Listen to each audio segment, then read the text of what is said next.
তুই কি ভাবিস সৌরভ? তোর বুদ্ধির কি দাম? আমি তোকে বলছি, বাবার জমি তোকে দিতে হবে, কিন্তু তুই কিছুই বুঝিস না। তুই জানিস না ভৈরব, আমি জানি কিভাবে জীবনটাকে সাজাতে হয়। তুই শুধু খারাপ পথে চলিস। আমি চাই না তুই কোনোদিন বাবার জমি নিয়ে ক্ষতি করিস। তুই যা বলছিস সেটা কিছুই না। আমি তোকে দেখাবো কিভাবে জমি দখল করতে হয়, আর তুই তোর বুদ্ধি নিয়ে চুপ থাক। বাবার জমি আমি নিয়েই ছাড়বো। ভৈরব কনুই দিয়ে সৌরভকে ধাক্কা দেয়। সৌরভ চোখে চোখ রেখে তাকে শান্ত করতে চায়। একদিন সৌরভ হঠাৎ অসুস্থ হয়ে পড়ে। তার শরীরের তাপমাত্রা বাড়ছে, শরীর দুর্বল হয়ে যাচ্ছে। তার বাবা মা চিন্তিত হয়ে পড়ে।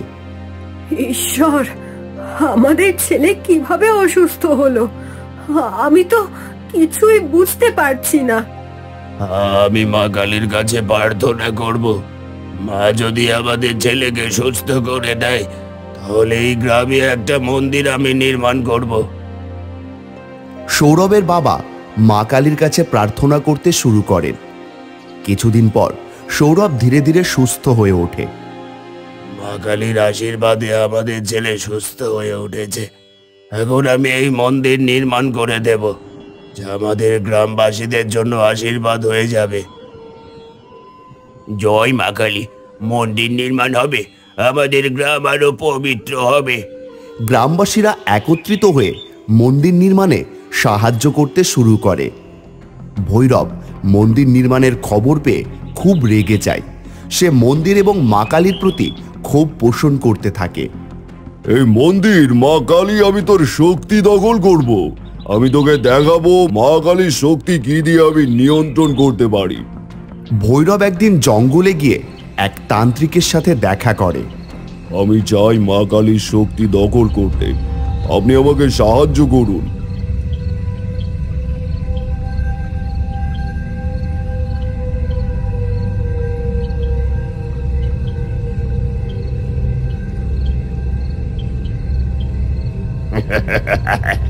তুই কি জানিস ভৈরব, মা কালীর শক্তি দখল করা খুব কঠিন কাজ। তবে আমি তোর জন্য কিছু তান্ত্রিক বিদ্যা শেখাতে পারি, তবে তোর পাপের ফল তোকে ভোগ করতে হবে। আমি প্রস্তুত, আমাকে যা করতে হয় বলবেন, আমি তাই করব। ভৈরব তান্ত্রিকের কাছে গিয়ে নানা ধরনের তান্ত্রিক বিদ্যা শিখতে শুরু করে। সে প্রতিদিন কঠোর পরিশ্রম করতে থাকে, আর তান্ত্রিক তাকে অন্ধকার পথে নিয়ে যায়। তোর মধ্যে অন্ধকার শক্তি ঢুকেছে ভৈরব। তুই যদি মা কালীর শক্তি দখল করতে চাস, তোর আত্মাকে পুরোপুরি অন্ধকারে ডুবিয়ে দিতে হবে। কিন্তু মনে রাখ, একবার যদি তুই এই পথ অবলম্বন করিস, তোকে ফিরিয়ে আনা যাবে না। আমি প্রস্তুত, আমি আর কাউকে ভয় পাই না। আমি শুধু মা কালীর শক্তি চাই। তান্ত্রিক ভৈরবকে এক অদ্ভুত মন্ত্র শেখায় এবং তাকে তান্ত্রিক সাধনার জন্য একটা নির্জন স্থান দেখিয়ে দেয়। ভৈরব তান্ত্রিকের শেখানো মন্ত্র দিয়ে একদিন গভীর অরণ্যে মন্দিরের কাছে পৌঁছায়। সে সেখানে মন্দিরের ওপর আক্রমণ করার পরিকল্পনা করেন। আমি প্রস্তুত, আমি আর কাউকে ভয় পাই না। আমি শুধু মা কালীর শক্তি চাই। মা কালী, তোর শক্তি আমার হাতে আসবে। তোর মন্দির আমি ধ্বংস করে দেব। তোর শক্তি আমার হয়ে যাবে। গ্রামের সাধারণ দৃশ্য। হালকা বাতাস বইছে, পাখির ডাক শোনা যাচ্ছে। গ্রামের মাঝখানে মা কালীর মন্দির। গ্রামের লোকেরা মন্দিরে পুজো দিচ্ছে। দূরে গবাদি পশুরা ঘাস খাচ্ছে। গ্রামের প্রবীণ ব্রাহ্মণ শিবনাথ, যিনি খুব শ্রদ্ধেয়, মন্দিরের সামনে দাঁড়িয়ে প্রার্থনা করছেন। মা কালী, আমাদের রক্ষা করুন, আমরা তারই সন্তান। কিন্তু সম্প্রতি গ্রামে অশুভ কিছু ঘটেছে, আমাদের সবাইকে সতর্ক থাকতে হবে।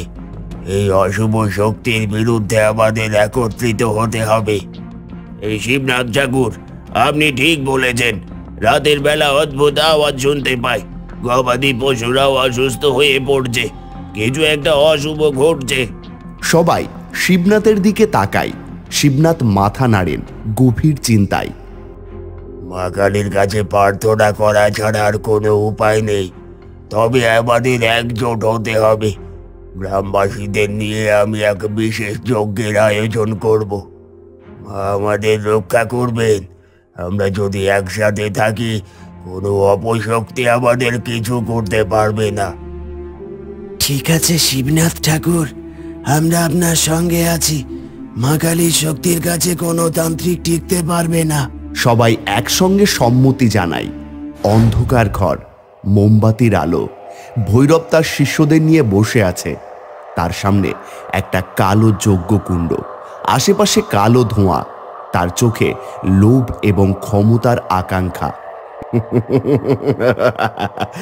এই গ্রামের সবাই আমার পায়ের তলায় থাকবে। মা কালীর মন্দিরের শক্তি আমি দখল করব। আমি যা চাই তাই পাবো।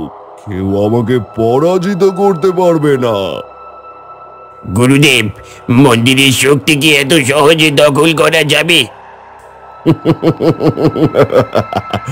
তুমি বুঝবে না, কালো জাদুর শক্তি দিয়ে আমি দেবীর শক্তি শোষণ করব। তবে গ্রামবাসীরা যদি একজোট হয়, তাহলে আমাদের কাজ কঠিন হয়ে যাবে। তাই আগে ভাগে তাদের বিভ্রান্ত করতে হবে, তাদের মধ্যে ভয় ঢোকাতে হবে। তখন তারা আমার বিরুদ্ধে কিছুই করবে না। কিন্তু গুরুদেব, মা কালীর শক্তি যদি আমাদের বিরুদ্ধে যায়? চুপ! আমি যা বলি তাই কর। কালো জাদু সব সমস্যার সমাধান। তোমরা শুধু আমাকে অনুসরণ করো, আমি তোমাদের ক্ষমতা দেব। গ্রামের মাঝখানে বড় যজ্ঞের আয়োজন করা হচ্ছে। শিবনাথ যুবকদের নির্দেশ দিচ্ছেন। চারপাশে পবিত্র পরিবেশ, হালকা ধূপের গন্ধ। মনে রেখো, মা কালী আমাদের দেখছেন। আমরা যদি ভক্তি সহকারে প্রার্থনা করি, তবে কোনো অপশক্তি আমাদের ক্ষতি করতে পারবে না। আমাদের একত্রিত হওয়া খুব জরুরি। একতা সবসময় শক্তিশালী। আমরা প্রস্তুত ঠাকুর মশাই। মা কালীর নামে জীবন দিতে রাজি। এই যজ্ঞের মাধ্যমে মা কালীর আশীর্বাদ পাবো আমরা। জয় মা কালী। গ্রামবাসীরা একসঙ্গে যজ্ঞের প্রস্তুতি নিচ্ছে। অমাবস্যার রাত, চারপাশে অন্ধকার। তারা যজ্ঞ শুরু করে। হঠাৎ মন্দির কাঁপতে শুরু করে। মা কালীর মূর্তি থেকে আলো বের হতে থাকে। এটা কি হচ্ছে? আমার মন্ত্র কাজ করছে না। আমি যা চাইছিলাম তা হচ্ছে না কেন? ভৈরব, তুই কি করছিস? তুই মা কালীর মন্দিরে আক্রমণ করতে চাস? আমি তোর মন্দিরের শক্তি দখল করতে এসেছি। তুই কিছুই বুঝবি না। আমি মা কালীর শক্তি নিজের হাতে তুলে নেব। ভৈরবের শরীর থেকে কালো শক্তি বের হতে থাকে এবং সে মন্দিরের দিকে এগোয়। সৌরভ আর তার বাবা মা হতবাক হয়ে দাঁড়িয়ে থাকে। হঠাৎ মন্দিরের ভেতর থেকে এক বিশাল শক্তি বের হয়ে আসে। মা কালী নিজে উপস্থিত হন। তার চোখে আগুন জ্বলে এবং চারপাশে ভয়ঙ্কর অন্ধকার ছড়িয়ে পড়ে।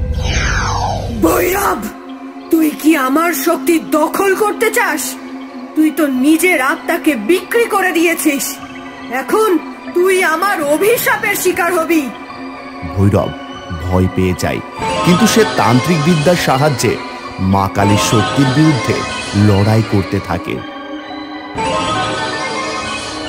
আমি ভয় পাই না মা কালী। আমি তোর শক্তি নিতে এসেছি। তুই কিছুই করতে পারবি না। মা কালী রেগে গিয়ে ভৈরবকে এক শক্তিশালী আঘাত করেন এবং ভৈরব মাটিতে পড়ে যায়। মা কালী ভৈরবকে ঘিরে শক্তি দিয়ে তাকে আটকে রাখেন। ভৈরব আর কিছুই করতে পারে না। তার চোখে ভয় এবং পাপের ছাপ স্পষ্ট হয়ে ওঠে।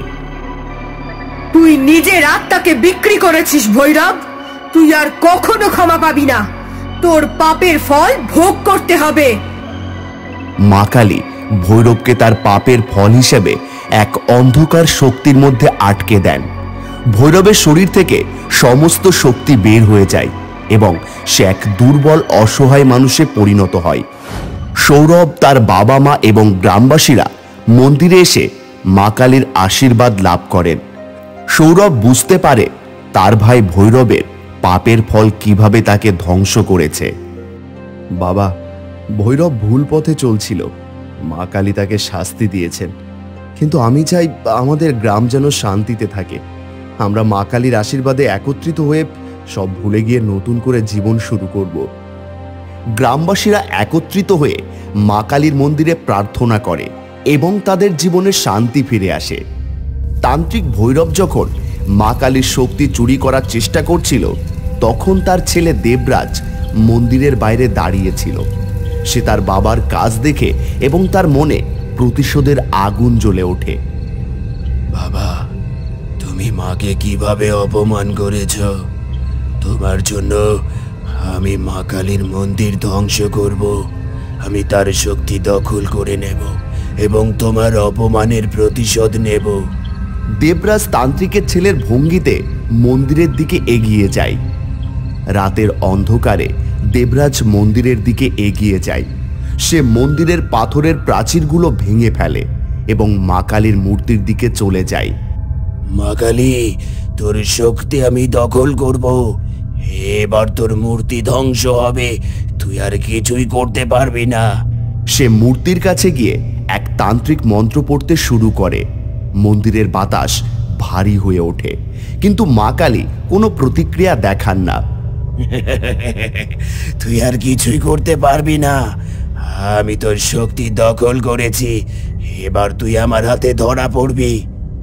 তবে মন্দিরের মধ্যে অদ্ভুত কিছু ঘটে। মূর্তিটা ধীরে ধীরে মাটির নিচে চলে যেতে থাকে এবং দেবরাজ হঠাৎ ভয়ে কাঁপতে শুরু করে। মা কালীর মূর্তিটি ধীরে ধীরে মাটির নিচে চলে যায়, যেন সে নিজেই মাটির মধ্যে চলে যেতে চায়। দেবরাজ হতবাক হয়ে দাঁড়িয়ে থাকে। কি হচ্ছে? আমি তো সব শক্তি দখল করেছি, মা কালী কেন তবে মাটির নিচে চলে যাচ্ছে? মা কালীর মূর্তিটা একসময় পুরোপুরি মাটির নিচে চলে যায় এবং দেবরাজ মাটির ওপর পড়ে যায়। তার শরীরে অসহ্য যন্ত্রণা শুরু হয়। গ্রামে হঠাৎ এক অদ্ভুত পরিস্থিতি তৈরি হয়। গ্রামের সবাই একে অপরকে ভয় পেতে শুরু করে। গবাদি পশুরা অসুস্থ হয়ে পড়ে এবং বাতাসে অদ্ভুত আওয়াজ শোনা যায়। এ কি হচ্ছে? সবকিছু অদ্ভুত হয়ে যাচ্ছে। গবাদি পশুরা কেন অসুস্থ হচ্ছে? মা কালী আমাদের ছেড়ে চলে গেছেন, কিছু একটা ভয়াবহ ঘটেছে। আমাদের একত্রিত হতে হবে। যদি আমরা একসাথে না থাকি তাহলে আমাদের গ্রাম ধ্বংস হয়ে যাবে। মা কালী আমাদের রক্ষা করবেন, তবে আমাদের বিশ্বাস রাখতে হবে। গ্রামবাসীরা একত্রিত হতে শুরু করে, তবে কিছু অশুভ শক্তি তাদের মধ্যে বিভেদ সৃষ্টি করতে থাকে। রাতে দেবরাজ পুরো গ্রাম দখল করে নেয়। সে তার বাবার মতোই কালো জাদু ব্যবহার করে গ্রামবাসীদের ওপর শাসন করতে শুরু করে। আমি এখন এই গ্রামের শাসক। কেউ আমার বিরুদ্ধে কথা বললে তাকে শাস্তি পেতে হবে। মা কালী আমাকে ক্ষমতা দিয়েছেন, আর আমি এখন কোনো বাধা সহ্য করব না। গ্রামবাসীরা ভয়ে থমকে যায়। তারা জানে না কিভাবে দেবরাজের বিরুদ্ধে দাঁড়াবে। কি করব আমরা? তার শক্তি এত ভয়ঙ্কর, গ্রামবাসী একে একে তার সামনে আস্তে আস্তে দমে যায়। একদিন রাতে কিছু গ্রামবাসী সাহসী হয়ে ওঠে এবং একত্রিত হয়ে মা কালীকে খুঁজতে শুরু করে। তারা জানে যে মা কালীর মূর্তি মাটির নিচে রয়েছে এবং তাদের বিশ্বাস মা কালী তাদের রক্ষা করবেন। আমরা যদি একসাথে মা কালীকে খুঁজে বের করি তাহলে আমাদের গ্রাম আবার শান্তি পাবে। মা কালী আমাদের রক্ষা করবেন। আমরা একসাথে থাকলে মা কালী আমাদের অবশ্যই রক্ষা করবেন। আমাদের ভয় পাওয়ার কিছু নেই। তারা মাটির নিচে খোঁজ শুরু করে এবং একসময় মাটির মধ্যে থাকা মা কালীর মূর্তিটা বের করে। হঠাৎ মা কালীর মূর্তি মাটির নিচ থেকে বেরিয়ে আসে। 1 সেকেন্ডের মধ্যে মূর্তিটা আগুনের মতো জ্বলতে শুরু করে এবং বাতাসে এক অদ্ভুত শক্তি অনুভূত হতে থাকে। তুই যে আমার শক্তি চুরি করতে চেয়েছিস দেবরাজ, তোর শাস্তি হবে। তুই যতই চেষ্টা কর, আমি তোর শক্তি চিরতরে ধ্বংস করে দেব। মা কালী দেবরাজকে শক্তিশালী ত্রিশূল দিয়ে আঘাত করেন। তার সমস্ত কালো শক্তি ধ্বংস হয়ে যায়। মা কালী দেবরাজকে শক্তি দিয়ে শাস্তি দেন। তার শরীর অগ্নিতে পোড়া শুরু হয় এবং সে চিৎকার করতে থাকে। মা কালী, মা কালী আমাকে ক্ষমা করুন, আমি আর কিচ্ছু করব না। তুই যদি সত্যি অনুতপ্ত না হোস, তোর শাস্তি অব্যাহত থাকবে। তোর পাপের ফল ভোগ করতে হবে। তোর সকল শক্তি আমি চিরতরে ধ্বংস করে দিলাম। মা কালী দেবরাজকে শেষ করে দেন এবং তার অশুভ শক্তি পুরোপুরি ধ্বংস হয়ে যায়। গ্রামবাসীরা একত্রিত হয়ে মা কালীকে ধন্যবাদ জানায়।